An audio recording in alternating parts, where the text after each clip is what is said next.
దేవుడు ప్రకృతిని చేసి దీనిని అనుభవించడానికి నరులను చేశారు. ఆ నరులు ఎవరయ్యా అంటే ఆదాము హవ్వగారులు. హవ్వగారిని చేస్తూ దేవుడు చెప్పిన మాట ఏంటి అంటే, నీవు నరునికి సాటి అయిన సహాయంగా ఉండాలి. అదేనండి,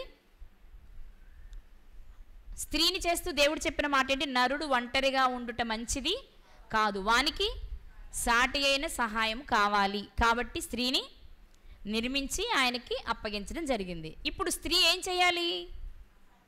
సహకారిగా, సహాయంగా ప్రతి విషయంలో ఉండాలి భర్తకి కదా.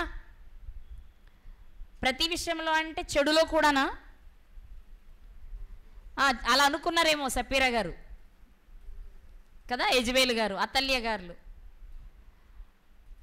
కానీ ఇక్కడ ఉద్దేశం ఏంటి అంటే, మంచి అందరు వాళ్ళని యథార్థంగా సృష్టించిన దేవుడు యథార్థంగా బ్రతకాలని కోరుకున్నారు. యథార్థంగా బ్రతికే విషయంలో భార్య భర్తకు సహకారిగా ఉండాలి. ఇప్పుడు భర్తకు సహకారిగా ఉండే విషయంలో అన్ని మంచి పనులే భర్త చేస్తే సహకారిగా ఉంటాం. కానీ కొన్నిసార్లు మరి భర్త మంచి పనులు చేయడు, లేక పురుషుడు మంచి పనులు చేయడు. మరి అప్పుడు కూడా సహకారం అందించాలా అంటే అలా చెప్పదు కదా బైబిల్. అప్పుడు ఏం చేయాలి మరి? స్త్రీ చాలా జాగ్రత్తగా, జ్ఞానంగా నడుచుకోవాలి, లేకపోతే ప్రమాదం. అవునా కదా? ఆయన ఏది చేసినా ఆయన ఇష్టమేనండి, ఆయన ఇష్టమే నా ఇష్టమండి అంటే కొన్ని సందర్భాలు వాళ్ళు చెడు చేయొచ్చు, అపకారం చేయొచ్చు, నష్టాన్ని కలిగించవచ్చు. అది దేవుని దృష్టికి మంచిది కాకపోవచ్చు. అప్పుడు అది మనకు ఆశీర్వాదంగా కాకుండా శాపంగా పరిగణించవచ్చు. కాబట్టి ఒకవేళ మంచి విషయమైతే సహకరిస్తాము. మంచి కానప్పుడు భార్య ఏం చేయాలి అంటే చాలా జాగ్రత్తగా, చాలా జ్ఞానంగా ప్రవర్తించాలి. అవునా? అందుకే జ్ఞానవంతురాలు తన ఇల్లు కట్టు. ఎందుకు ఆమె పేరు చెప్పారు అంటే, భర్తకు లోబడి ఉండాలి, కానీ భర్త చెడు చేసినప్పుడు చెడుని చేయకుండా ఆపాలి, తాను చేయకూడదు. అలాంటి సమయంలో చాలా జ్ఞానంతో నడుచుకోవాలి. కాబట్టే జ్ఞానవంతురాలు ఇల్లు కట్టును అన్నారు. మరి జ్ఞానంగా నడుచుకోవడం అనేది స్త్రీ పని మాత్రమేనా, పురుషునికి లేదా అంటే, పురుషుని గురించి బైబిల్ చెప్పిన మాట ఒకసారి మనం చూద్దాం. పేతురు గారు రాసిన మొదటి పత్రిక 3వ అధ్యాయము 7వ వచనం. పేతురు గారు రాసిన మొదటి పత్రిక 3వ అధ్యాయము 7వ వచనంలో, అటువలనే పురుషులారా జీవమను కృపావరములో మీ భార్యలు మీతో పాలివారై ఉన్నారని ఎరిగి ఎక్కువ బలహీనమైన ఘటమని భార్యను సన్మానించి మీ ప్రార్థనలకు అభ్యంతరము కలగకుండునట్లు, ఇది కావాలి మనకి దేంతో? జ్ఞానము చొప్పున వారితో కాపురము చేయుడి. ఇక్కడ మనం గమనిస్తే ఇక్కడ పురుషులకు దేవుడు చెప్తున్న మాట ఏంటి అంటే, అటువలే పురుషులారా, చూసారు అందరూ, అటువలే పురుషులారా జ్ఞానము చొప్పున మీ భార్యలతో కాపురము చేయుడి. పురుషులకు కూడా చెప్తున్నారండోయ్, ఏమని? జ్ఞానంతో మీ భార్యలతో కాపురము చెయ్యండి. అంటే జ్ఞానము కలిగి కుటుంబాన్ని కట్టే బాధ్యత స్త్రీకిస్తే, స్త్రీతో జ్ఞానం కలిగి కాపురం చేసే బాధ్యత దేవుడు పురుషుడికి అప్పగించాడు. ఏంటంటే ఒక్క మాట చెప్పనా మీకు, పురుషుడు జ్ఞానంతో భార్యతో కాపురం చేస్తే భార్య జ్ఞానంతో కుటుంబాన్ని కట్టుకోవాలి. వెరసి ఒక కుటుంబం బాగుండాలి అంటే పురుషునికైనా స్త్రీకైనా ఖచ్చితంగా ఉండాల్సిందేంటి? జ్ఞానం. అది లేకపోతే కుటుంబం అల్లకల్లోలం. మరి జ్ఞానంగా నడుచుకోవడం అంటే ఎలా నడుచుకోవాలి అంటే, ముందే చెప్పాను కదా, సమస్య వచ్చినప్పుడు సమయోచితంగా యుక్తిగా ప్రవర్తించడం రావాలి. యుక్తి అనేది పురుషునికి అక్కర్లేదని నేను చెప్పట్లేదు, కానీ స్త్రీలకు ఎక్కువ అవసరం. ఎందుకు చెప్పనా పురుషుడు ఫైనల్గా వచ్చినప్పటికి ఏం జరుగుతుందంటే, నేను పురుషుడిని, నా మాటే గెలవాలి అనుకుంటాడు, గట్టిగా 2 వేసి కూర్చోబెడతాడు. ఆ పని స్త్రీ చేయలేదు. కాబట్టి అక్కడ ఖచ్చితంగా ఏం చేయాలి? యుక్తిగా, జ్ఞానంగా, మెలకువ కలిగి ప్రవర్తించాలి. ఈ బాధ్యత ఎవరిదంటే స్త్రీలది. అందుకే స్త్రీలు చాలా యుక్తి కలిగిన వారిగా జీవించాలి. కానీ కుయుక్తులు పడుతూ ఉంటారు ఎక్కువ కదా. సర్పము కుయుక్తితో హవ్వను మోసం చేసింది. యుక్తిగా నడుచుకోమని మనకు చెప్తే మనమేమో కుయుక్తి కలిగిన వారి మాటలు విని కాపురాలను చెడగొట్టుకుంటూ ఉంటాం. అందుకే అసలు యుక్తి అంటే ఎలా ఉంటుంది? యుక్తి స్త్రీలకు ఉంటుందా అని చెప్పడానికి యుక్తి కలిగిన ఒక స్త్రీని ఈరోజు మీకు బైబిల్ గ్రంథంలో నుంచి పరిచయం చేయాలనుకుంటున్నా. అర్థమైందా? యుక్తి కలిగిన ఒక స్త్రీని పరిచయం చేయాలనుకుంటున్నా. ఆ స్త్రీ జీవితం కూడా దావీదు గారి జీవితంతో ముడిపడినదే. అర్థమైందండి? ఆ స్త్రీ ఎవరో ఏంటో ఒకసారి మనం చూద్దాం. సమూయేలు 2వ గ్రంథము 14వ అధ్యాయము మొదటి 2-3 వచనాలు చదువుకుందాం. 3 వచనాలు చదువుకుందాం. సమూయేలు 2వ గ్రంథము 14వ అధ్యాయము మొదటి 3 వచనాలు. అమ్మా, సమూయేలు 2వ గ్రంథం 14వ అధ్యాయం. రాజు అబ్షాలోము మీద ప్రాణము పెట్టుకుని ఉన్నాడని సెరూయా కుమారుడైన యోవాబు గ్రహించి తెకోవా నుండి యుక్తి గల ఒక స్త్రీని పిలువనంపించి ఏడ్చుచున్నదానవైనట్టు నటించి దుఃఖ వస్త్రములు ధరించుకొని తైలము పూసుకొనక బహుకాలము దుఃఖపడిన దాని వలె ఉండి నీవు రాజునొద్దకు వచ్చి ఈ ప్రకారము మనవి చేయవలెనని దానికి బోధించెను. చాలండి. ఈ అధ్యాయం అంతా ఈ విషయమే ఉంటుంది. మనం ఈరోజు ఈ విషయమే మాట్లాడుకుంటాం. ఇక్కడ మనము ఒక విషయాన్ని గమనిస్తున్నాం. రాజు అంటే దావీదు గారు అబ్షాలోము మీద ప్రాణము పెట్టుకుని ఉన్నాడని అనే మాట మీరు చదివినప్పుడు అక్కడ 2 అని వేసి ఫుట్ నోట్లో ఒక మాట కనిపిస్తుంది. ప్రాణం పెట్టుకున్నాడంటే జనరల్గా మనకు తెలిసిన అర్థం చెప్పండి. మంచిగా ఇష్టపడుతున్నాడు, చూడకుండా ఉండలేకపోతున్నాడు అనే భావం కనిపిస్తుంది కదా. నా ప్రాణం నీ మీదే పెట్టుకొని బ్రతుకుతున్నాను రా, నువ్వు ఎప్పుడొస్తావా అని చూస్తున్నాను రా అంటావు. అంటే అర్థం ఏంటి? బెంగ పెట్టుకున్నాను, నిన్ను చూడకుండా ఉండలేక పోతున్నాను అనే అర్థంతో కూడింది. కానీ ఇక్కడ అర్థం వేరు. ఆ రాజు యొక్క మనసు అబ్షాలోమునకు విరోధంగా ఉంది. మనసు పెట్టుకోవడం అంటే ఇక్కడ లేక ప్రాణం పెట్టుకోవడం అంటే విరోధంగా ఉంది. ఎందుకు అబ్షాలోము గారి మీద దావీదు గారు విరోధంగా ఉన్నారు అంటే మనకి తెలిసిన చరిత్ర గుర్తు చేస్తాను. మీకు తెలిసిందే, చాలాసార్లు మాట్లాడుకున్నాం మనం. దావీదు గారికి మొదటి భార్య కొడుకు అమ్నోను, ఆమె పేరు అహీనోయము. మరొక భార్య తల్మయి, ఆమె కుమారుడు అబ్షాలోము. అబ్షాలోముకి చెల్లెలు తామారు, అంటే తల్మయి కుమార్తె తామారు గారు. తామారు గారు బహు సౌందర్యవతి. ఆమెను చూడగానే చెల్లైపోయింది కానీ లేకపోతే పెళ్లి చేసుకుందును అనుకుంటున్నాడు. ఎవరు? అమ్నోను. ఈ విషయమై మనసంతా కృంగిపోయిన వాడై, సంతోషం లేదు, తిండి లేదు, బక్క చిక్కిపోయాడు బెంగ పెట్టుకుని. ఏంటి బెంగ అంటే ఆ అందమైన అమ్మాయి నా సొంతం కావట్లేదు అని. ఈ విషయాన్ని గమనించాడు ఒక స్నేహితుడు. వెంటనే విషయాన్ని చెప్పాడు. ఇంత చిన్నదానికి నువ్వు చిక్కిపోవాల్సిన అవసరం ఏం లేదు, నువ్వు బాగా నీరసించిపోయి పాడైపోయావు కాబట్టి మీ నాన్న నిన్ను చూడడానికి వస్తాడు. మీ నాన్న వచ్చినప్పుడు ఒక మాట అడుగు, చెల్లెల తామారు చేతి వంట తినాలని అని చెప్పు, ఖచ్చితంగా మీ నాన్న మీ చెల్లెల్ని దగ్గరికి పంపిస్తాడు.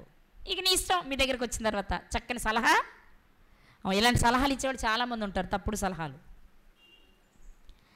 నిజంగానే అదే పని చేశాడు. రాజు వచ్చాడు, చూశాడు, చెల్లెలు చేతి వంట అనిపిస్తుంది నాన్న అని చెప్పాడు. తామారు గారిని పంపించాడు. తామారు గారు రాగానే తామారు గారిని చెరిచాడు, పాడు చేశాడు, పంపించేశాడు. ఎంతైనా సొంత అన్న కదా అబ్షాలోము. ఈ విషయం చూడగానే బాధ కలిగింది.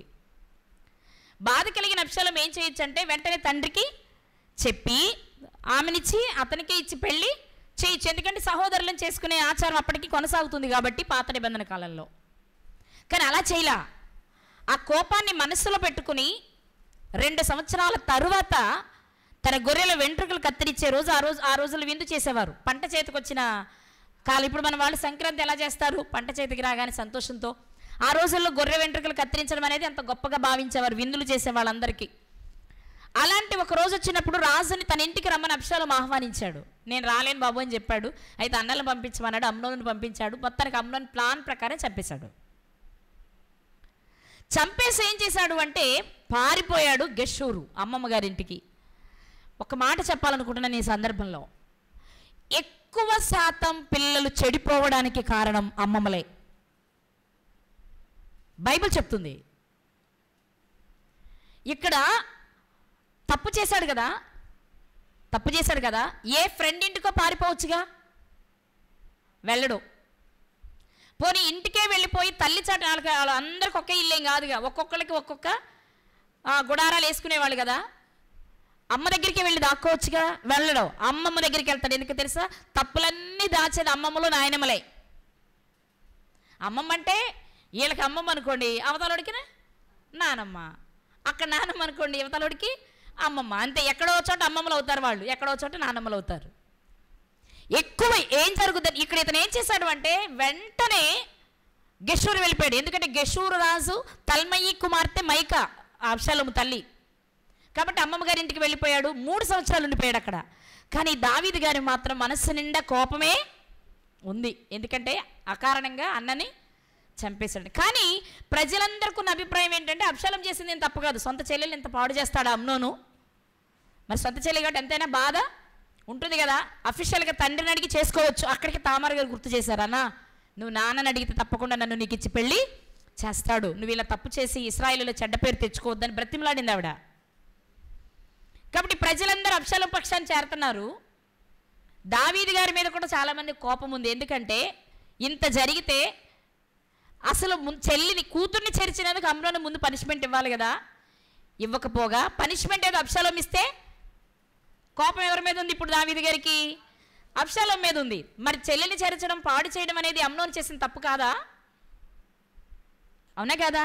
ఇక ఏమీ ఆలోచించే పరిస్థితిలో లేరు ఆయన. ఒక కొడుకును కోల్పోయాడు కాబట్టి ఆ ఒక్క బాధలోనే ఉండిపోయాడు. అమ్నోను చనిపోవడానికి కారణం అబ్షాలోము అని మాత్రమే ఉండి అబ్షాలోము గారికి విరోధంగా తన మనసు పెట్టుకున్నాడట. 3 ఏళ్ళైనా కోపం తీరలేదట దావీదు గారికి. ఇప్పుడు మనం విషయంలోనికి వెళ్ళాలి.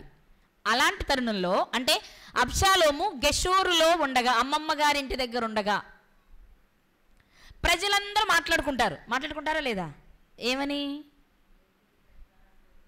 ఆయన కొడుకులు ఒకటి తిన్నగలేరు కానీ మన నేల్తాడంట. ఖచ్చితంగా ఇలాగే మాట్లాడుకుంటారు అధికారంలో ఉన్న వాళ్ళ విషయంలో. ఆ ఇంట్లో పిల్లల్ని ఒకటి సెట్ చేసుకోలేడు కానీ మనకు చెప్తాడంట. పెద్ద ఇక్కడికి వచ్చి నీతులు చెప్తాడు, ఇంటికి వెళ్ళి చెప్పలేడు కానీ కదా. ఇక్కడే పులి, ఇంటికి వెళ్తే పిల్లి. ఎన్ని మాటలు వింటామో ఇలాంటివి మనం కదా.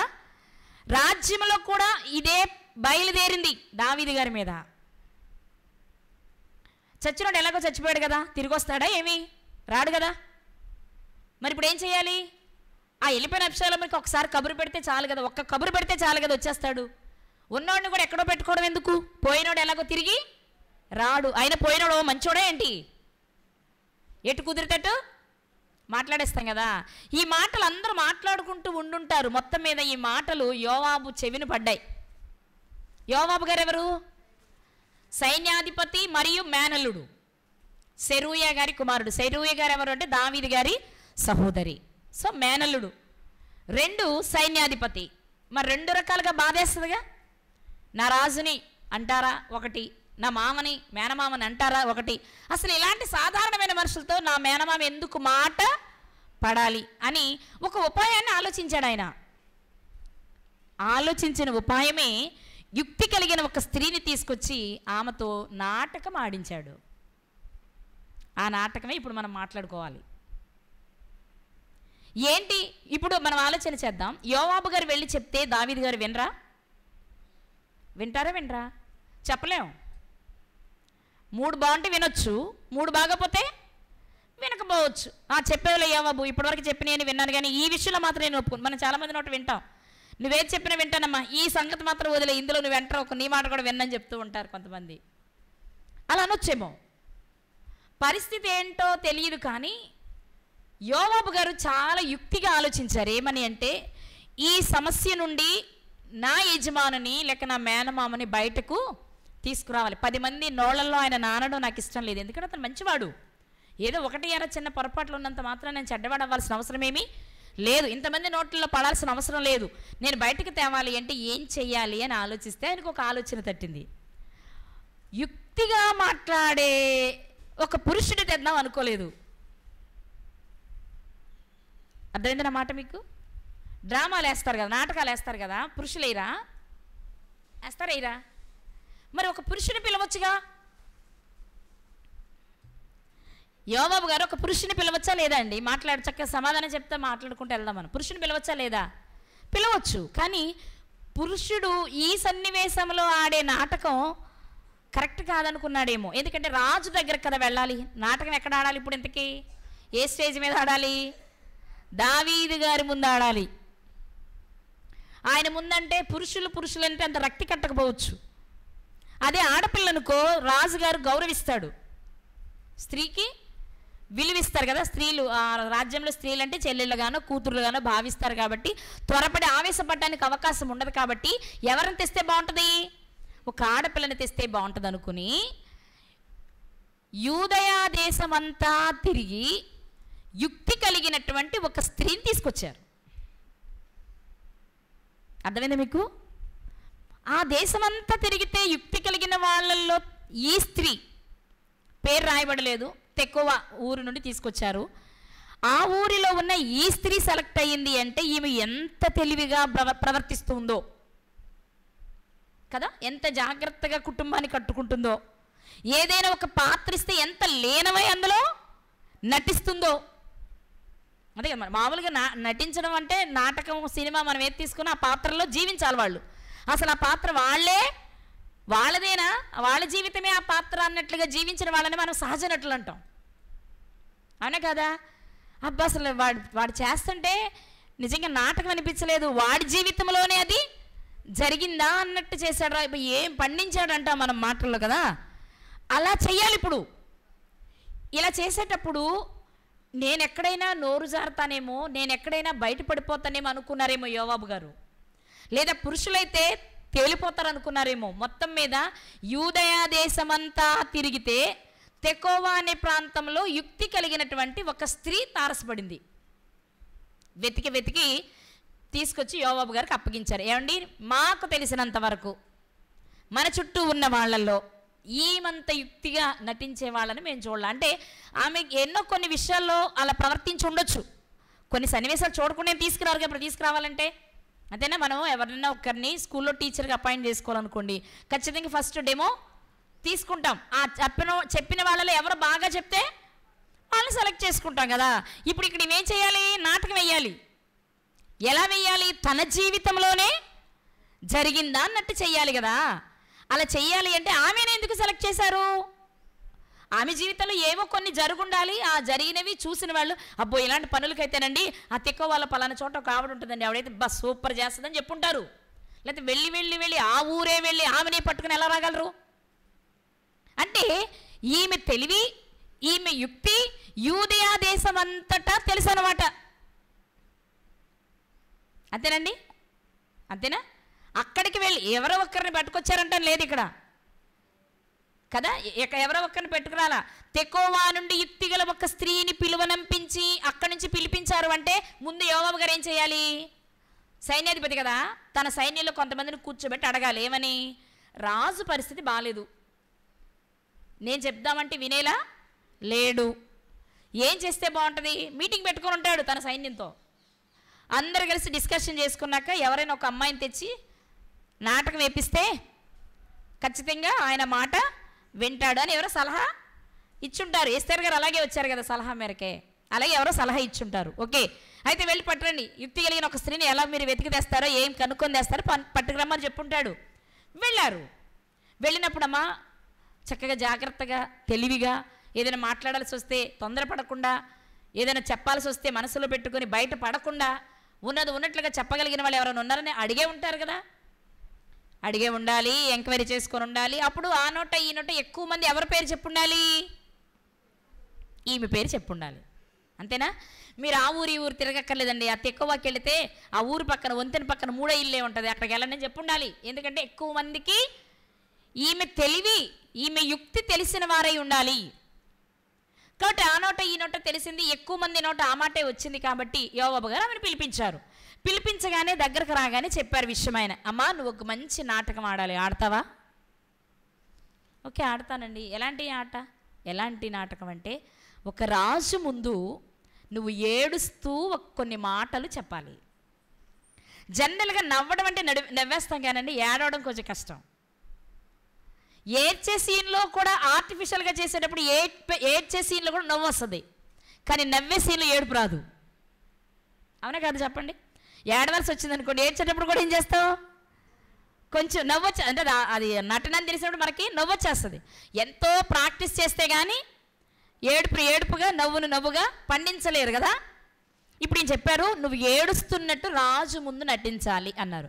అసలు మొదటి ఈ మాట వినగానే ఒక భయం వేయాలి. ఎందుకని? నటించేది ఎవరి ముందు? యోవాబు గారి ముందు కాదు, దావీదు గారి ముందు. దావీదు గారు అయితే ఏంటంట? ఆయన మనిషిగా, ఆయన రాజు. రాజు అయితే అంటున్నారా? నటనలో ఆయనే సాటి కదా. ఆయన నటిస్తే, చెప్పండి, ఆయన నటిస్తే ఎవ్వరూ గుర్తించలేకపోయారు. అంతకుముందు చూసిన వాళ్ళు కూడా అమ్మో అనుకున్నారు. ఎవరో చూపించిన ఒక మాట, సమూయేలు మొదటి గ్రంథము 21వ అధ్యాయం 10వ వచనం. అంతటా దావీదు సౌలునకు భయపడినందున ఆ దినముననే లేచి పారిపోగా గాతు రాజైన ఆకీషు నొద్దకు వచ్చెను. ఆకీష్ అనే రాజు దగ్గరికి దావీదు గారు వచ్చేసారు. సౌలు గారు తరుముతున్నప్పుడు భయపడి పారిపోయి, అర్థమేనండి, ఆకీష్ రాజు దగ్గరికి వచ్చాడు. ఆ రాజును చూడగానే, ఆ రాజు దావీదు గారిని చూడగానే, ఆకీష్ రాజు దావీదు గారిని చూడగానే ఏమంటున్నాడు? ఆకీష్ సేవకులు, ఈ దావీదు ఆ దేశపు రాజు కాడా? వారు నాట్యమాడుచు గాన ప్రతిగానాలు చేయుచు సౌలు 1000 కొలది హతము చేసిననియు దావీదు 10,000 కొలది హతము చేసిననియు పాడిన పాటలు ఇతని గూర్చినవే కదా అని అతనిని బట్టి రాజుతో మాట్లాడగా, అతను చూడగానే, దావీదు గారిని చూడగానే ఆకీష్ సేవకులు ఏమన్నారంటే, ఇతను దావీదు కదా, గొల్లియాతును చంపినవాడు కదా, అప్పుడే కదా సౌలుకి 1000 కొలది దావీదుకి 10,000 కొలదని స్త్రీలు గానంతో గాన ప్రతిగానాలు చేశారు కదా, అతనే కదా ఇతను అన్నారు. అసలు ఆకీషు రాజు సేవకులు దావీదును గుర్తుపడతారనే సంగతి దావీదు గారు అనుకోలే. ముందు తప్పించుకోవడం కోసం పారిపోయి అక్కడికి వెళ్ళాడు. వాళ్ళు చూడగానే దావీదు గారిని గుర్తుపట్టేశారు. ఇప్పుడు ఏం చేయాలి? తప్పించుకోవడానికి ఛాన్స్ లేదు. బయటికి వెళ్తే సౌలు ఉన్నాడు, లోపలికి వస్తే ఆకీష్ ఉన్నాడు. ఏం చేయాలి కదా? ముందు నుయ్యి వెనక గుయ్యి, సంకటంలో ఉన్నాడు. మనమైతే ఏం చేయాలి అర్థం కాదు, కాలుగాలిని పిల్లిలాగా ఏం చేయాలి తటపటాయిస్తాం. కానీ ఈయన ఏం చేశాడో తెలుసా? వెంటనే 12వ వచనం, దావీదు ఈ మాటలు తన మనస్సులో ఉంచుకుని గాతు రాజైన ఆకీషునకు బహు భయపడెను. కాబట్టి దావీదు వారి ఎదుట తన చర్య మార్చుకుని వెర్రివాని వలె నటించుచు ద్వారపు తలుపుల మీద గీతలు గీచు ఉమ్మి తన గడ్డమ మీదుగా కారునిచ్చుచూ ఉండెను. వారు అతన్ని పట్టుకొని పోగా అతను పిచ్చి చేష్టలు చేయుచూ వచ్చాను. వెంటనే వచ్చిన ఆలోచన ఏంటంటే, ఇప్పుడు నేను వెనక్కి వెళ్తే సౌలు చేతిలో పడతా, ముందుకెళ్తే ఆకీష్ రాజు చేతిలో పడతా. ఇద్దరి చేతిలో పడకుండా ఉండాలి అంటే నేను దావీదునే, కానీ ఇప్పుడు నేను పిచ్చోడిని అని వెంటనే ఏం చేశారు ఆయన?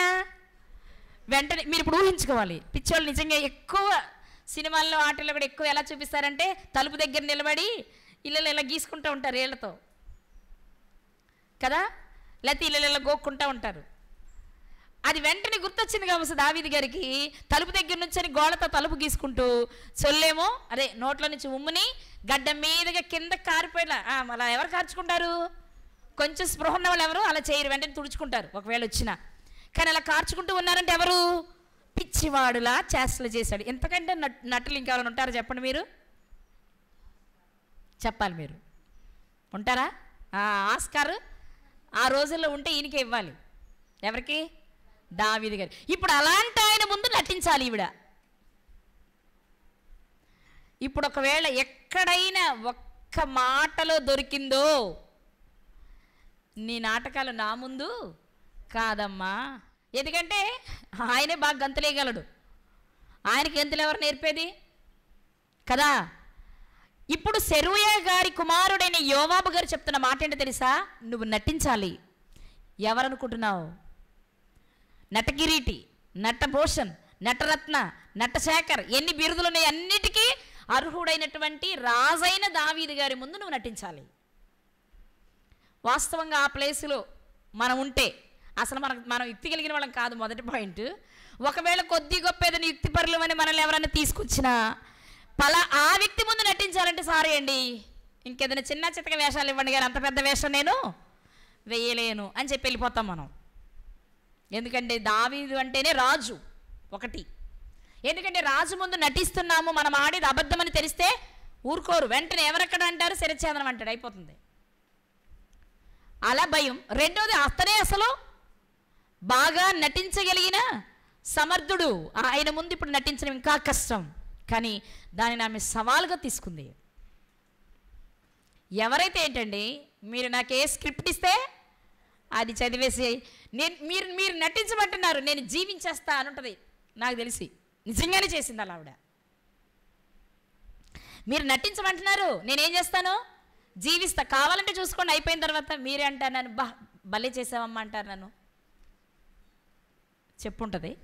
మొత్తం మీద ఏం చెప్పాలో చెప్పి ఆమెను పంపించేశాడు.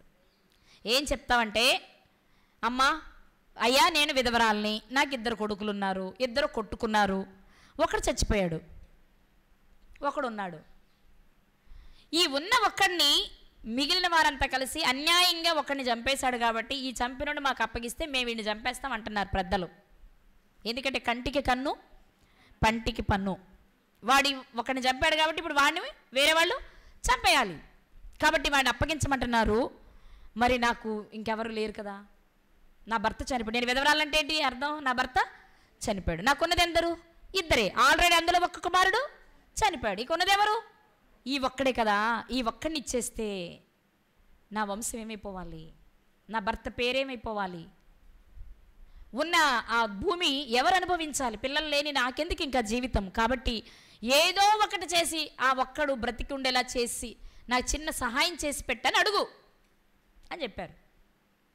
ఓ సింతేనా, ఏం పర్వాలేదు, మీరు ధైర్యంగా ఉండండి, నేను వెళ్ళి చూసుకొని వస్తా పని అంది. వచ్చింది, దావీదు గారి దగ్గరకు వచ్చింది. నిజంగా దావీదు గారి గురించి తెలియక మునుపు ఒకవేళ నేను మాట్లాడగలననే ధైర్యం ఉన్నా, దావీదు గారిని చూసిన తర్వాత కానీ దావీదు గారి గురించి విన్న తర్వాత కానీ భయం వేయాలి. ఖచ్చితంగా ఆమెను పంపించేటప్పుడు ఆయన ఎంత గొప్పవారో, ఎంత జ్ఞానవంతుడో, ఎంత సాహస వీరుడో ఆల్రెడీ ఆమెకు తెలుసు. తెకోవ అంటే యెరూషలేముకి 7 మైళ్ళ దూరంలో ఉండే ఊరట.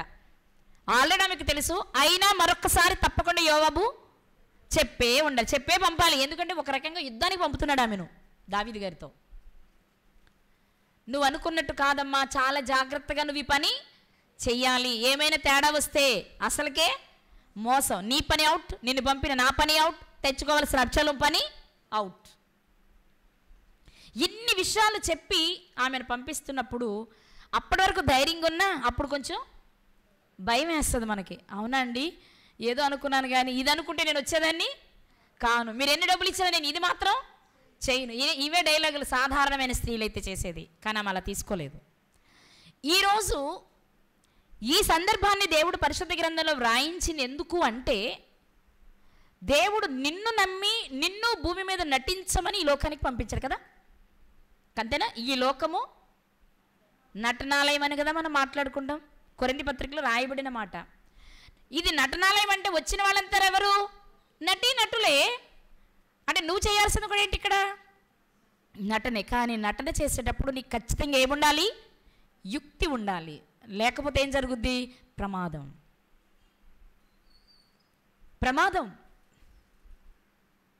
అందరూ నేర్చుకోవాలి యుక్తి. ఇది ఇక్కడ సందర్భాన్ని బట్టి మాట్లాడుకోవడమే కాదు, మనం యేసుక్రీస్తు వారు కూడా చెప్పారు సువార్తను ప్రకటించడానికి వెళ్ళే వారితో ఏమని, పాముల వలె వివేకులను పావురాల వలె నిష్కపటులనై ఉండి వెళ్ళి చెయ్యాలి.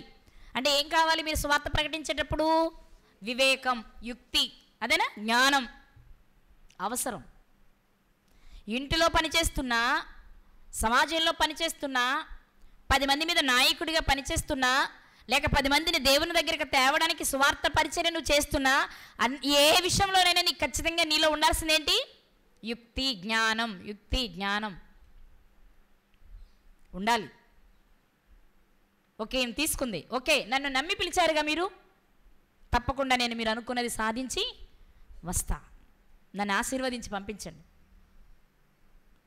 అని ఉంటుంది. ఇక్కడ లేదులే కానీ సహజంగా లోక సంబంధంగా ఒక యుద్ధానికి వెళ్ళేటప్పుడు జరిగే పరిస్థితి అలాగే కనిపిస్తుంది మనకి. బయలుదేరింది, రాజు దగ్గరికి వెళ్ళింది. వెళ్ళగానే ఏం చేశారామె, ఒక మాట చూద్దాం. సమూయేలు 2వ గ్రంథం 14వ అధ్యాయం చదవక్క. ఎన్నో వచనం చదువుతున్నారు, 4వ వచనం.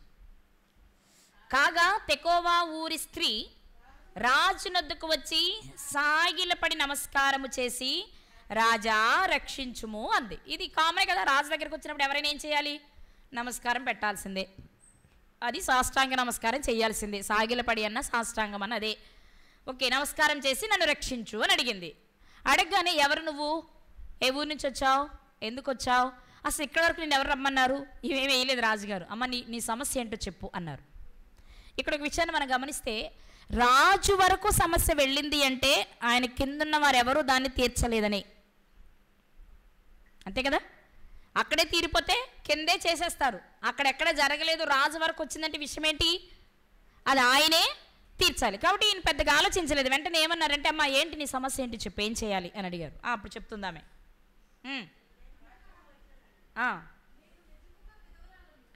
నేను నిజముగా విధవరాలను, నా పెనిమిటి చనిపోయాను, నీ దాసి నేను, నాకు 2 కుమారులు ఉండి. ఇవన్నీ మీకు తెలిసిందే కదా, ఇవన్నీ చెప్పుకుంటూ వచ్చింది. నేను ఇందాక మీకు చెప్పాను కదా స్టోరీ. నా కుమారుడు ఒకడు చనిపోయాడు, రెండో వాడిని ఊరు వాళ్ళు చంపాలనుకుంటున్నారు, ఇవ్వమని అడుగుతున్నారు, దయచేసి నా కుమారుణ్ణి బ్రతికించు అని అడిగింది. అప్పుడు రాజు చెప్తున్న మాట చూద్దాం, 8వ వచనం. ఇప్పుడు రాజు అంటున్నాడు, నీవు నీ ఇంటికి పొమ్ము, నిన్ను గురించి ఆజ్ఞ ఇత్తునని ఆమెతో చెప్పాను. ఓకే, రాజు వినగానే ఆయనకి అనిపించింది ఈమె అడుగుతున్న దానిలో నిజాయితీ ఉన్నట్టుంది. బాగా వినాలి మీరు. ఈమె మాట్లాడగానే రాజుకి ఏమనిపించింది, నిజంగా నువ్వు విధవరాలువేనా, నిజంగా నీకు 2 కుమారులు ఉన్నారా, నిజంగా అందులో ఒకడు చచ్చిపోయాడా, ఈమెమని ఆలోచించాడా అంటే ఎలా చెప్పుంటుంది ఆవిడ, బాగా చిక్కిపోయి, కళ్ళు పీక్కుపోయి, చాలా రోజుల నుంచి తలకు నూనె పెట్టుకోకుండా బక్క చిక్కిపోయి వెళ్ళింది. ఆ సీన్ చూడగానే ఎంత జాలేసి ఉంటుందో దావీదు గారికి కదా. అయ్యో భర్త లేడు, ఉన్న కొడుకు చనిపోయాడు, ఎదురుగా వయసుకు వచ్చిన కొడుకు చనిపోతే ఈ తల్లి ఎంత తల్లడిల్లిపోయి ఉంటుందో కదా, ఆ ఉన్న ఒక్క నలుసుని చంపేస్తానంటే ఈవిడ ఎంత తల్లడిల్లిపోయి ఉంటుందో కదా. అందుకే చూడు ఎన్ని రోజుల నుంచి తిండి తినలేదు అన్నట్టు కనబడుతుంది. అంటే ఇప్పుడు ఆమె నటన ఎలా చేస్తుంది అనమాట, చెప్పాలి మీరు. నటన ఎలా ఉంది, అసలు జ్ఞానం కలిగిన దావీదు గారే రెండో ఆలోచన చేయకుండా జీవిస్తుంది ఈవిడ అక్కడ ఆయన ముందు.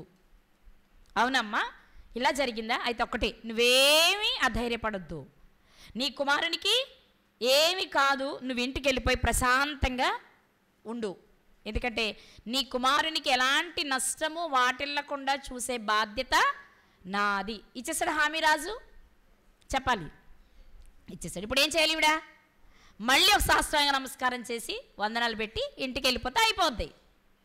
ఎప్పుడు నిజంగా అదైతే,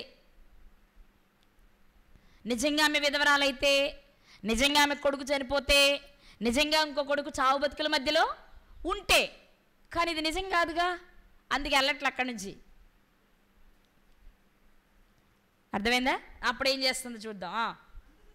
అందుకు తెకోవా ఊరి స్త్రీ, నా ఏలినవాడా రాజా, దోషము నా మీదను నా తండ్రి ఇంటి వారి మీదను నిలుచునుగాక, రాజునకును రాజు సింహాసనమునకును దోషము తగలకుండునుగాక అని రాజుతో అనగా.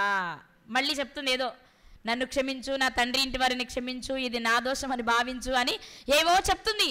పాప రాజు అనుకుంటున్నాడు ఆ విషయమే మాట్లాడుతుంది అనుకుంటున్నాడు. అనుకుని ఇకేం బాధ లేదమ్మా ఆయన అంటున్నారు, రాజు ఎవడైనాను దీన్ని గూర్చి నిన్నేమైనా అని నేడలా వాని నా యొద్దకు తీసుకురా, నువ్వు మాత్రం హ్యాపీగా ఇంటికి వెళ్ళిపో, వాడికను నిన్ను ముట్టక ఉండునని ఆమెతో చెప్పాను. ఆమె ఈ నేరం నా మీద ఉండునుగాక, నా తండ్రి ఇంటి వారి మీద ఉండునుగాక అని మాట్లాడుతుంటే ఆ విషయమే అనుకుంటున్నారు దావీదు గారు. అంటే మళ్ళీ ఏంటమ్మా అనలేదు, నా మాట వినండి. మొదటి విషయం చెప్పేసి నీకేం కాదు వెళ్ళిపోమని భరోసా ఇచ్చింది ఎవరు, రాజు కదా. భరోసా ఇచ్చిన తర్వాత ఇంకా మాట్లాడాలా, కానీ మాట్లాడుతుందంటే అర్థం ఏంటి, ఇంకేదో చెప్పాలనుకుంటుంది, ఇంకోటి ఏదో చెప్పాలనుకుంటుంది. ఇక్కడ విషయం ఏంటంటే అసలు ఇంకేదో ఏం చేయబోతుందో అని ఆలోచించకుండానే దావీదు గారు, నీకేం బాధలేదమ్మా, నువ్వు వెళ్ళు, ఎవడు నిన్ను ముట్టుకోదు ఆజ్ఞాపిస్తా. ఒకవేళ ఎవడైనా నిన్ను ముట్టుకుంటే, నిన్ను ముట్టుకోవడం అనేది నీ కొడుకుని ఏదైనా చేస్తే నువ్వు వెంటనే నా దగ్గరికి రా, నేను వాడంతా చూస్తా అని హామీ ఇస్తున్నాడు. ఇప్పుడు ఏం చేయాలి ఆవిడ, చాలా వందనాలండి రాజుగారు, మీకు ఈ భరోసా ఒక్కటి నాకు చాలు అనుకుని వెళ్ళిపోవాలి, అదేనా. మళ్ళీ ఏం చేసి చూద్దాం, 11వ వచనం. అప్పుడు ఆమె, రాజవైన నీవు నీ దేవుడిని యెహోవాను స్మరించి హత్యకు ప్రతిహత్య చేయువారు నా కుమారుని నశింప చేయకుండా ఇకను నాశనము చేయటం మాన్పించుమని మనవి చేయగా అప్పుడు రాజు అంటున్నాడు, యెహోవా జీవము తోడు నీ కుమారుని తల వెంట్రుకలలో ఒకటైన నేలరాలకుండును అనెను. ఇది మూడోసారి. అవునా? మొదటిసారి చెప్పాడు వెళ్ళిపోమని, రెండోసారి చెప్పాడు ఏం కాదు నేను ఎవరు నిన్ను ముట్టుకొనివ్వనని. మళ్ళీ ఇప్పుడు మూడోసారి చెప్తున్నాడు, నీ కుమారుని తల వెంట్రుకలలో ఒక్కటి కూడా నేల రాలదు, వెళ్ళు. మూడోసారి ముచ్చటగా చెప్పించేసుకుంది. పోనీ మొదటిసారి ధైర్యం లేదు, రెండోసారి చెప్పించుకుందాం అనుకుందాం, రెండోసారి ధైర్యం లేదు, మూడోసారి చెప్పించుకుందాం అనుకుందాం. 3 సార్లు మాట తీసుకున్న తర్వాత ఏం చేయాలి మీరు చెప్పండి? మనమైతే మన చట్టాల్లో 3 సార్లు అయితే కదా వాళ్ళకే కదా, 3సారి కొట్టేస్తాం చందపాట. 3సారి కూడా ఆ వ్యక్తి పేరే వచ్చిందంటే ఆ పాట ఎవరిది? వాళ్ళదే. ఇప్పుడు 3సారి హామీ ఇస్తే ఇప్పుడు ఇవేం చేయాలి? ధైర్యంగా ఇంటికి వెళ్ళిపోవాలి కదా. ఇప్పుడు ఏం చేసిందో చూద్దాం. అప్పుడు ఆ స్త్రీ, నా ఏలిన వాడవగు నీతో ఇంకో మాట చెప్పుకోవాలి. అసలు వాస్తవానికి ఇంకో మాట అనేటప్పటికే దావీదు గారికి చిర్రెత్తుకు రావాలి. రావాలా వద్దా? అది రాజు ఏదో విధవరాలులే ఆడకూతురివి నా దగ్గర వరకు వచ్చావలే అని ఏదో సలహా చెప్తుంటే, ఒకసారి చెప్పాను వెళ్ళలేదు నువ్వు, రెండోసారి చెప్పాను వెళ్ళలేదు, మూడోసారి చెప్పాను వెళ్ళలేదు, సరే కదా మళ్ళీ ఇంకోటంట. ఎవర్రా ఇక్కడ, ఎవరో లోపల పంపించింది ఏమని అంటే ఏమవును కదా. కానీ దావీదు గారి మనసు అలాంటిది కాదండి. అందుకే ఆయన దేవునికి నచ్చాడు. దేవునికి ఎందుకు నచ్చారో తెలుసా? దావీదు గారు ఎందుకు ఇష్టం అన్నారో తెలుసా? మనం ఎప్పుడు అడుగుతాం, నేను భలే ఉంటానయ్యా ఇక నుంచి, ఇంక నేను ఇక నీకోసమే బ్రతికేస్తానంటాం. ఇంటికి వచ్చి ఆయన సంగతే మర్చిపోతాం. అయినా ఆయన క్షమించి అన్నీ మన అవసరాలు తీరుస్తూనే ఉంటారు. అది ఆయన స్వభావం. అదే మనసు ఎవరిది ఇప్పుడు? దావీదు గారిది. సరే ఇంకోటి ఉందమ్మా, సరే అది కూడా చెప్పు, వచ్చావుగా. పాపం భర్త లేడు, యజమానులు లేని దానివిగా, పెద్ద కొడుకు కూడా పోయి ఉంటాడు, చిన్నోడంటే తొంటరోడు అయ్యి ఉంటాడు, ఆ నీ మాట వింటాడో లేదు, సరే ఏం చెప్పాలనుకుంటున్నావు చెప్పు అన్నారు. అప్పుడు ఆ స్త్రీ, నా ఏలిన వరకు నీతో ఇంకొక మాట చెప్పుకున్నటకు నీ దాసీనకు నాకు దయచేసి సెలవిమ్మని మనవి చేయగా రాజు చెప్పమ్మా అన్నారు.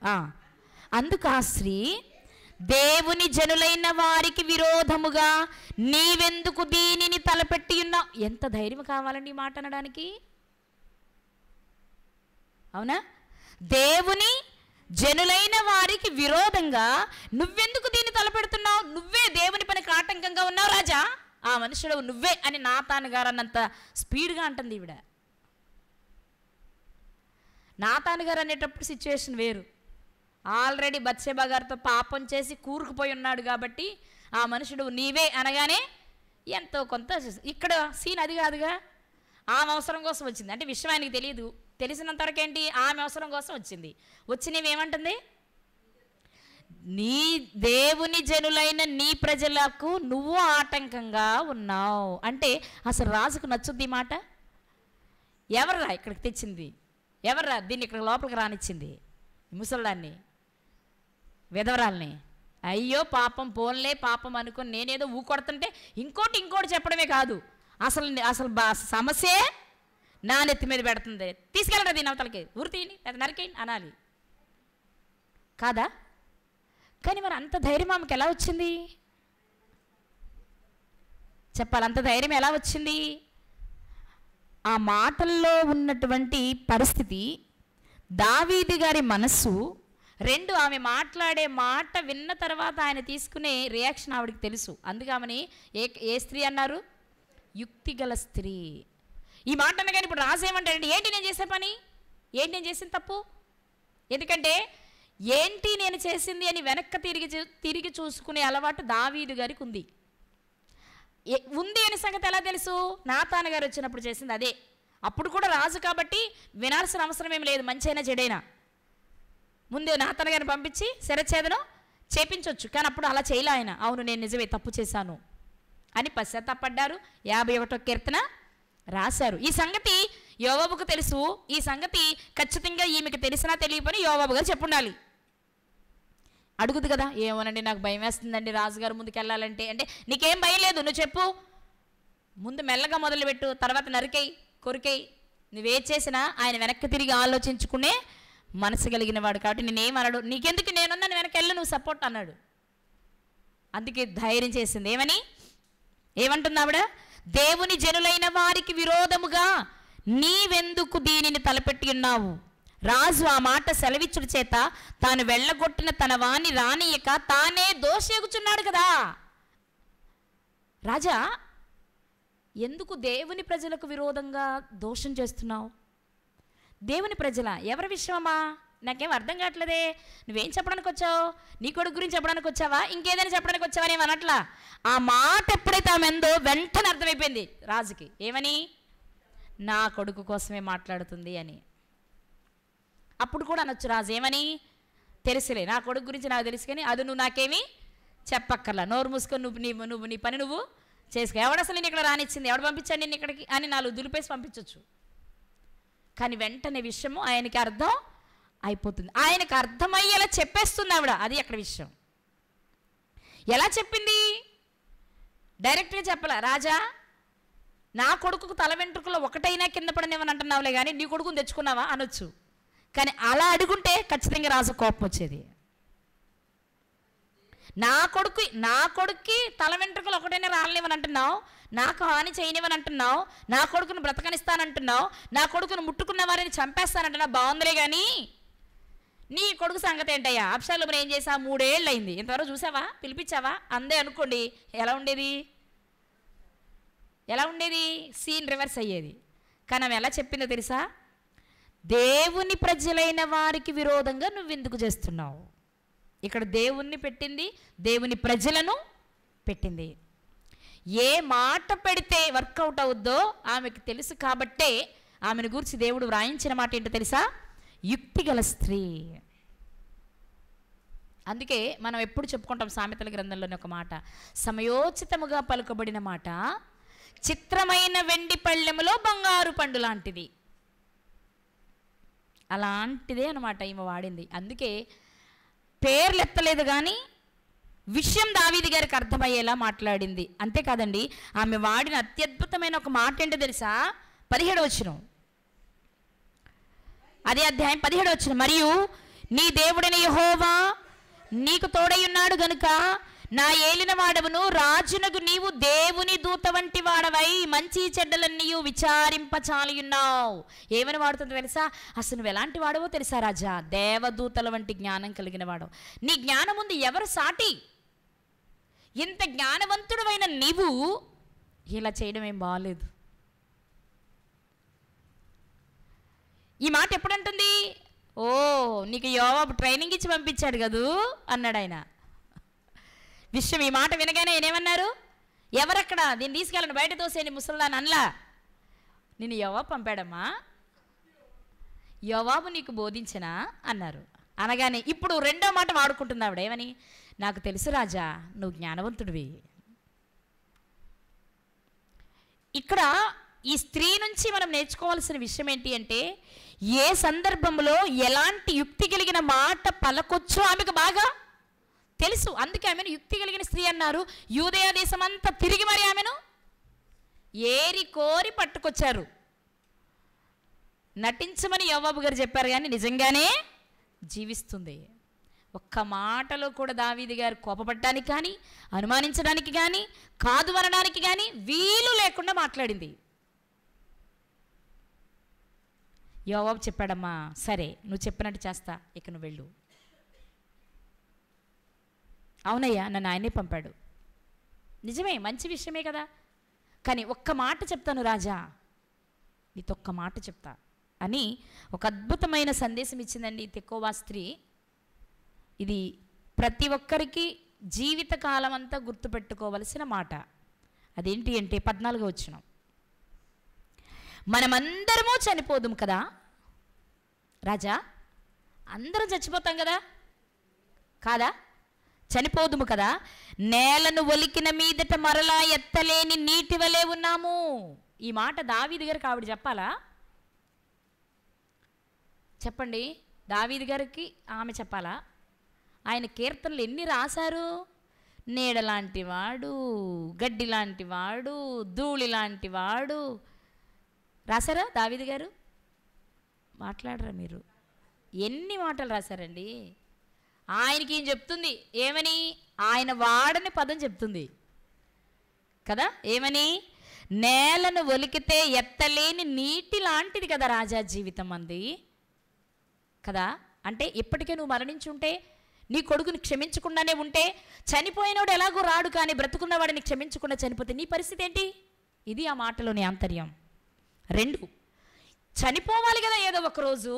చనిపోయిన అమ్నోను కోసం ఎంత ఏడుస్తున్నావే నువ్వు? ఒకవేళ బ్రతుకుంటే ఏదో ఒకరోజు చావడా? ఇక్కడే ఉంటాడా? ఉట్టికట్టుకుని ఊరెగుతాడా? ఆ ఒక్క మాటలో ఆమె యోవాబు గారు చెప్పిన మాటలతో పాటు దావీదు గారి హృదయాన్ని కదిలించే మాటలు పలికింది ఆమె. ఆ ఒక్క మాటలో ఆంతర్యం ఏంటో తెలుసా? నువ్వెందుకు బాధపడుతున్నావు? ఎందుకు అబ్షాలోమును దూరంగా పెట్టావు? అమ్నోను చనిపోయాడనే కదా, అదేనా? అందుకేనా? రేపు రాదా చావు? బ్రతుకుంటే ఈ లోపు వచ్చేది కాదా చావు?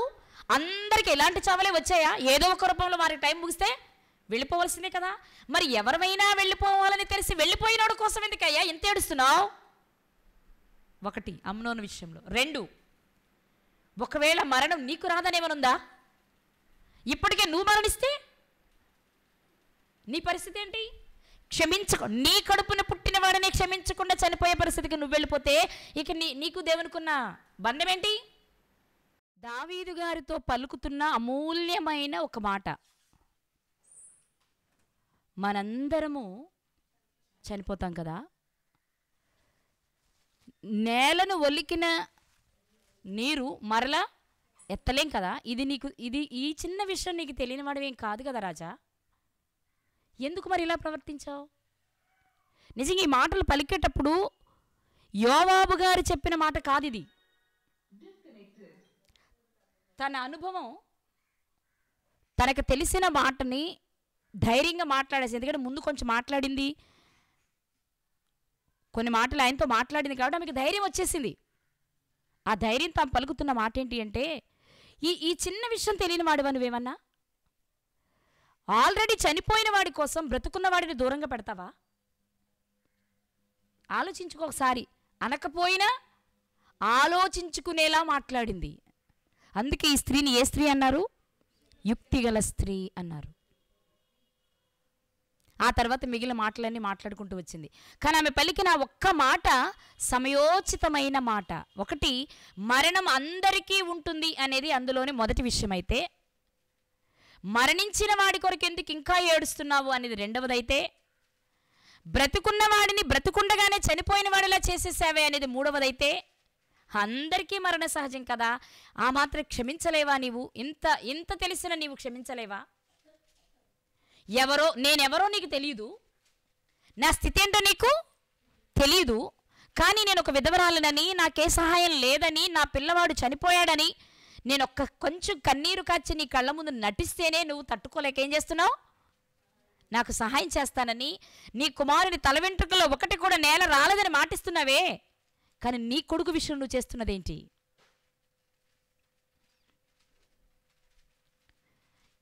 ఈ సందర్భంలో చెప్పకనే చెప్పింది ఒక వచనం. ఏంటో తెలుసా? అది రోమీయులకు రాసిన పత్రిక 2వ అధ్యాయము 21వ వచనం. రోమీయులకు రాసిన పత్రిక 2వ అధ్యాయము 21వ వచనం.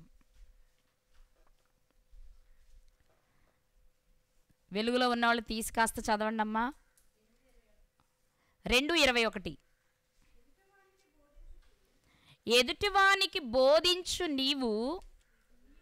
నీకు నీవు బోధించుకొనవా? ఇది మనం ఎప్పుడు మాట్లాడుకునే మాట కదా. ఈమె పలకలేదు, కానీ నిజంగా అప్పటికే ఈ మాట లిఖితపూర్వకంగా ఉంటే ఖచ్చితంగా ఆ స్త్రీ అయినా జ్ఞాపకం చేయాలి, లేదా దావీదు గారికైనా గుర్తుకు రావాలి. ఏమని? నాకు చెప్తున్నావు నా కొడుకు ఏం చేయనని, మరి నీ కొడుకు నువ్వేం చేసావు? అదే కదా ఆ మాటల ఆంతర్యం. నీ కొడుకు అంటే ఎవరు? అబ్షాలోము. అమ్నోను పని ఒక మంచి వ్యక్తిని చంపేశాడు అనుకోవడానికి అమ్నోనే మంచోడేం కాదే, అలానే పోగొట్టుకోమని కాదు, కానీ పోయినోడు తిరిగి నేలను ఒలికితే ఎత్తలేని నీళ్ళ లాంటిదే కదా జీవితం. పోయినోడు తిరిగి రాడు కదా.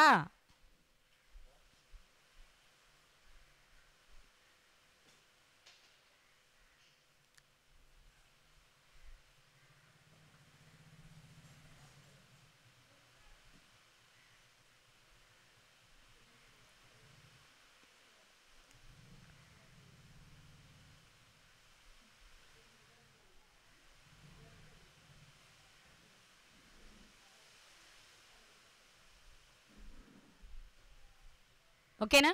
నా వైపు చూడండి. నేలను ఒలికితే తిరిగి ఎత్తలేం కదా, చేయి జారితే తిరిగి రాదు కదా, పోయినోడు రాడు కదా. మరి ఎందుకు ఇంతమంది నోళ్ళలో నువ్వు పడాలి? నన్నెందుకు ఎక్కడి నుంచో తెచ్చి నీకు నేర్పించేలా చేయాలి? ఇవన్నీ ఆమె మాట్లాడకపోయినా ఆమె మాట్లాడిన ఒక్క మాటలో మిళితమై ఉన్న విషయాలు ప్రియులారా. ఈరోజు ఈ స్త్రీ జీవితం నుండి దేవుడు మనతో మాట్లాడుతున్న విషయం ఏంటి? నిజంగా ఈమె ఇలా మాట్లాడిన తర్వాత దావీదు గారు కోపం తెచ్చుకోలేదండి. దావీదు గారిలో మనం నేర్చుకోదగిన మంచి లక్షణం కూడా అదే. ఈమెవరు? ఆఫ్టర్లో ఒక ఆడది, నేనెవరిని? ఒక రాజుని, నన్నంటదా? అది నా కొడుకు విషయంలో నాకే వచ్చి చెప్పుద్దా అనుకోలేదు. కానీ నువ్వు చెప్పినట్టు చేస్తానమ్మా అన్నాడు. వెంటనే యోబు గారిని పంపించి అబ్షాలోము గారిని తీసుకొచ్చారు. ఇక్కడ మనం నేర్చుకోవాల్సింది ఏంటి అంటే, మన కుటుంబాలు కట్టుకునే విషయంలో కానీ, మన ఆధ్యాత్మిక జీవితాన్ని కట్టుకునే విషయంలో కానీ మనం ఎంతవరకు పనిచేస్తున్నాం? ఈ స్త్రీని తెచ్చారు, విషయం చెప్పారు, పంపించారు. ఆమె సాధించుకొచ్చిందా లేదా? సాధించింది కదా. ఆమె కూడా ఒక స్త్రీనే కదా. మరి ఇవాళ మనం ఎందుకు చేయలేకపోతున్నాం ఈ పని? రాజు, అమ్మో రాజు ముందుకు వెళ్ళి మాట్లాడాలా అనిపిస్తుంది ఎవరికైనా కదా. అలాంటి విషయమే ధైర్యం చేసి మాట్లాడగలిగితే మనమేంటి మన భర్తలతో మాట్లాడలేం, మన పిల్లలతో మాట్లాడలేం, మన బంధువులతో మాట్లాడలేం, మన స్నేహితులతో మాట్లాడలేం. ఎందుకంటే మనకేమి లేదనమాట. చెప్పాలి, ఏం లేదనమాట. మాట్లాడండి. ఉంటే ఏం చేస్తాం? మాట్లాడతాం, ప్రయత్నిస్తాం, సాధిస్తాం ఖచ్చితంగా. ఎన్ని సాధించట్లేదంటారు మన భర్తల దగ్గర? మనం అనుకునే ఎన్ని సాధించట్లేదు చెప్పరేంటి? చాలా సాధిస్తాం కాదా? ఏదో రకంగా వాళ్ళతో తిట్టించుకోను, కొట్టించుకోను, గదిమో లేకపోతే 4 రోజులు అలుగో ఏడ్చో ఏదో రకంగా మన దానిని పొందుకుంటున్నామే. మరి ఆధ్యాత్మిక విషయంలో మనలను నమ్మి దేవుడు ఈ లోకానికి పంపిస్తే మన కుటుంబాన్ని మనం కాపాడుకోలేని స్థితిలో ఉంటే మన జ్ఞానవంతులం ఎలా అవుతాం? మనం ఎందుకు జ్ఞానవంతులం అవ్వట్లేదు నేను చెప్పనా? అసలు జ్ఞానవంతులు అంటే ఎవరు? జ్ఞానం అంటే ఏంటి? యెహోవా యందు భయభక్తులు కలిగి. ఆ రెండు లేవు కాబట్టి మనకి జ్ఞానం లేదు. జ్ఞానం లేదు కాబట్టి మనం ఎవరి దగ్గర మనం ఏది మాట్లాడినా పని జరగట్లా. కానీ ఈరోజు ఈ స్త్రీ నేర్పుతున్న విషయం ఏంటో తెలుసా? ఒక మంచి పని నిమిత్తం మనం వెళ్ళగలిగితే, ఒక అడుగు వేస్తే దేవుడు తప్పకుండా మనకి సహాయం చేస్తారు. అక్కడ ఎలా మాట్లాడాలో, యుక్తిగా ఎలా మాట్లాడాలో దేవుడే మనకి తెలియచేస్తారు కదా. మనం మత్తయి సువార్త చదువుకుంటాం కదా. మీరు అధికారుల ముందు ఎలా మాట్లాడాలని మీరు భయపడవలసిన అవసరం లేదు, మీరేం మాట్లాడాలో ఆత్మే మిమ్మల్ని నడిపిస్తుంది అని చెప్పింది వాక్యం.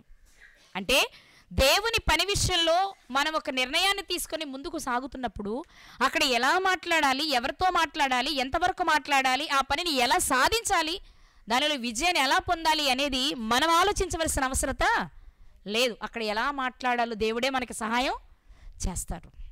గొప్పవారిని సహితం మన మాటకు విధేయులై మనం అడిగినది నెరవేర్చేలా వారి మనసును కరిగించగలిగిన సమర్థుడు దేవుడు కదా. ఆమె వేరే ఊరికి చెందిన స్త్రీ. ఆమెకి దేవుడు తెలుసో లేదో మనకి తెలీదు. ఆమెకి దేవుని యందు భయం ఉందో లేదో మనకి తెలీదు. కానీ ఆమె జీవితంలో జరిగింది ఏంటి అంటే, యోవాబు గారిని వెళ్ళి ఇలా నటించాలమ్మా అని చెప్పినప్పుడు ఖచ్చితంగా దాన్ని ఒక సవాలుగా తీసుకుంది. వెళ్ళి చేసి విజయాన్ని పొందినది. లోక సంబంధమైన స్త్రీ రాజు దృష్టిలో ఉన్న ఒక విషయాన్ని రాజు కనుపరిచే ప్రయత్నం చేస్తేనే ఆమె ఎంత సక్సెస్ అయితే, మరి పరలోకపు తండ్రి అప్పగించిన పనిని చేయడానికి వచ్చిన మనం ఈ లోకంలోనికి ఆ పని విషయంలో ఎందుకు వెనకబడుతున్నాం? మన వలన ఆ పని ఎందుకు జరగట్లేదు? ఎందుకంటే భయము భక్తి మనకి లోపించాయి కాబట్టి, మనకి జ్ఞానం లేదు కాబట్టి, మనం ఈరోజు అజ్ఞానులుగా మూర్ఖులుగా మిగిలిపోయాం కాబట్టి మన కుటుంబాలను మనం కట్టుకోలేకపోతున్నాం, మన ఆధ్యాత్మిక జీవితాలను మనం కట్టుకోలేకపోతున్నాం.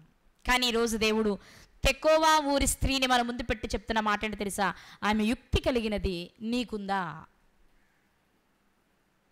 నీకు యుక్తి ఉంటే, అంటే నీకు జ్ఞానం ఉంటే, అంటే నీకు భయభక్తులు ఉంటే నువ్వు కూడా ఏదనుకున్నా చేయగలవు. ఎందుకంటే దేవుని పైన భారం వేసి ఆ పనిలోనికి నువ్వు వెళ్తావు కాబట్టి. ఒకసారి మనం వెనక్కి తిరిగి చూసుకుందామా? మనకు అప్పగించారు దేవుడనే పని సంగతి మనకు తెలుసు. సువార్త ప్రకటించడానికే మనం పుట్టామనే సంగతి కూడా మనకి తెలుసు. కానీ ఆ సువార్తను ప్రకటించడం కొరకు ఎంతమంది శ్రద్ధ కలిగి పనిచేస్తున్నాం? శ్రద్ధ కలిగి పనిచేస్తున్నది ఎంతమందిమి అనేది మనం ఖచ్చితంగా ఆలోచన చేయాలి. తెకోవా స్త్రీ ఎలాంటి ఆమె? యుక్తి కలిగినది. యుక్తి, సమయోచితము, జ్ఞానము, మెళుకువ, తెలివి కలిగి బ్రతకాలి అంటే దేవుని యందు ఒక్క భయభక్తులు కలిగి ఉంటే చాలు. చాలు. అది ఉన్నాయా లేవా? భయభక్తులు ఉంటే ఎదుటివారిని ఒక మాట అనేటప్పుడు కానీ, ఎదుటివారిని గురించి ఒక చాడి చెప్పేటప్పుడు కానీ, దేవుని పని విషయంలో మనం జరిగించే విషయాలలో కానీ తప్పకుండా మనల్ని మన పరీక్ష చేసుకుంటాం. ఖచ్చితంగా మనం ఏ స్థితిలో ఉన్నామో మనకి అర్థం అవుతుంది. కనుక ప్రియులారా, తెకోవా ఊరి స్త్రీ చాలా జ్ఞానవంతురాలు. మహారాజైన దావీదు గారి ముందే తడుముకోకుండా మాట్లాడింది. ఏడుస్తున్నట్టే నటించింది. ఆమె మాట్లాడుతుంటే, ఆమె చెప్తుంటే రాజుకి ఎక్కడ సందేహమే కలగలేదు. సరికదా, ఆమె ఎన్నిసార్లు మాట్లాడినా సమాధానమే చెప్పాడు కానీ విసిగించుకు వెళ్ళు అనలా. చివరికి స్లోగా తన దానిలో నుండి ఆయన వరకు వచ్చి మాట్లాడింది. ఆయన సంగతిని ఆయనకు తెలియచేసింది. ఆయన మరొకసారి తప్పు చేయకుండా, చెప్పాలి మీరు, తప్పు చేయకుండా అడ్డుకుంది కదా. మొదట ఎవరు అడ్డుకున్నారు? ఆయన హంతకుడు కాకుండా అబీగయిలు గారు కదా. ఇప్పుడు అబ్షాలోముని అలాగే క్షమించకుండా వదిలిపెట్టేస్తే, క్షమించని స్థితిలో దావీదు గారు దేవుని దృష్టిలో దోషిగా మిగిలిపోయేవారు. రెండవసారి తప్పు చేయకుండా అడ్డుకున్నది ఎవరు అంటే యుక్తి కలిగిన తెకోవా స్త్రీ. మొదటి సుబుద్ధి కలిగిన అబీగయిలు గారు అడ్డుకుంటే, రెండు యుక్తి కలిగిన తెకోవా స్త్రీ దావీదు గారు మరొక పాపం చేయకుండా అడ్డుకుంది. ఈరోజు స్త్రీలకు దేవుడిచ్చిన గొప్ప ఆధిక్యత ఏంటి అంటే, మనం సత్ప్రవర్తన కలిగి భయభక్తులు కలిగి జీవిస్తూ ఉంటే ఒక్కరినైనా వారు చేస్తున్న తప్పుల్లో నుంచి, పాపంలో నుంచి బయటకు తేవడానికి మనకు అవకాశం ఉంటుంది. అలా ఉండాలి అంటే మనం దేవునికి దగ్గరగా ఉండాలి. కాబట్టి మనకి యుక్తి ఉందా లేదా, భయభక్తులు ఉన్నాయా లేదా, జ్ఞానం ఉందా లేదా, మన కుటుంబాలను కట్టుకుంటున్నామా లేదా, మన ఆధ్యాత్మిక జీవితాలను కట్టుకుంటున్నామా లేదా, ఒక్కసారి ఎవరికి వారి పరీక్ష చేసుకుందాం. ఒకవేళ ఆ తెలివి లేకపోతే, జ్ఞానాన్ని వెతికితే భయభక్తులు ఎలా కలిగి ఉండొచ్చో మనకు తెలుస్తుంది. కాబట్టి జ్ఞానాన్ని వెతుకుదాం, భయభక్తులు కలిగి ఉందాం. ఎవరినైనా అగ్నిలో నుంచి లాగినట్టు కొందరినైనా రక్షించుకుందాం. దేవుడు మనకి అవకాశం ఇస్తే పరలోకాన్ని స్వతంత్రించుకుందాం. అలాంటి కృప దేవుడు మనందరికీ దయచేయునుగాక.